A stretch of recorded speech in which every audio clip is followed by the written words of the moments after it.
या न्यूज बुलेटिनचे सहप्रायोजक आहेत गोकुळ. सार्वजनिक बांधकाम विभाग मिरज अंतर्गत राजपथ कन्स्ट्रक्शन लिमिटेडने केलेल्या राज्यमार्ग 153 या रस्त्याचे काम 3 वर्षानंतरही अनेक ठिकाणी अपूर्ण आहे. या प्रलंबित कामांमुळे अपघातांचे प्रमाण वाढले असून ही कामे तातडीने पूर्ण करावीत, अन्यथा तीव्र आंदोलन छेडण्याचा इशारा आंदोलन अंकुर संघटनेने दिलाय. सांगली जिल्ह्यातील सलगर ते कोल्हापूर जिल्ह्यातील 5वा मैल या मार्गाचे रुंदीकरण व डांबरीकरण करण्यात आले. मात्र शिरोळ तालुक्यात अनेक ठिकाणी रस्ते, डिवायडर, साईड पट्ट्या आणि गटारींची कामे अद्यापही अपूर्ण आहेत. अर्जुन वाड ते शिरोळ 1 किलोमीटर रस्त्याची एक बाजू डांबरीकरणाविना पडून आहे. काँक्रिटीकरण केलेले रस्त्याच्या दोन्ही बाजूंचे जोड आणि गटारींचे काम अपूर्ण आहे.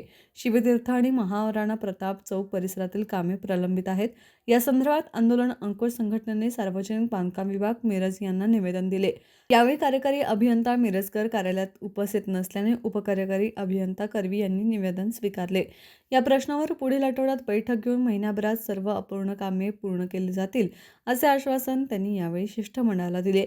निवेदन देताना आंदोलन अंकुर संघटनेचे जिल्हाध्यक्ष दीपक पाटील, राकेश जगदाळे, आनंदा भातमारे, मंगेश नलावडे, मुस्तफा इनामदार व इतर कार्यकर्ते उपस्थित होते.